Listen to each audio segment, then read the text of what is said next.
Dinner అయిపోయింది, family prayer అయిపోయింది, పడుకునే టైం వచ్చింది. చిన్న పాపని తల్లి పడుకోబెడతా ఉంటే కిటికీ బయటకు చూస్తూ చుట్టూ ఉన్న చీకటిని చూసి చిన్న పాప తల్లితో అంటుంది, అమ్మా ఎందుకమ్మా దేవుడు రాత్రిని తయారు చేశాడు, ఎందుకమ్మా చీకటి ఉండాలి అని చెప్పి అడుగుతుంటే తల్లి సమాధానం ఏమివ్వాలి అని ఆలోచించే లోపలే చిన్న పాప అంటుంది, అవును కదమ్మా, ఎందుకు చీకటి ఉంటుందో నాకు అర్థమైపోయింది. ఎందుకంటే దేవుడు చీకటిలో ఉన్నప్పుడు దేవుడు రాత్రి సమయంలో మనల్ని తన పాకెట్లో పెట్టేసుకుంటాడు కదా, అందుకనే కదమ్మా చీకటిగా అనిపిస్తుంది అని చెప్తే అమ్మ మురిసిపోయింది. కీర్తనకారుడు 4వ కీర్తన 8వ వచనంలో అంటా ఉన్నాడు, యెహోవా నేను నెమ్మదితో నిద్రపోదును, నీవే నన్ను సురక్షితముగా నివసింపచేయుదువు అని చెప్తా ఉన్నాడు.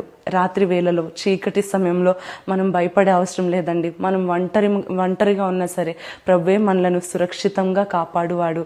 అందుకనే have a good night sleep and have a great day tomorrow. Praise the lord.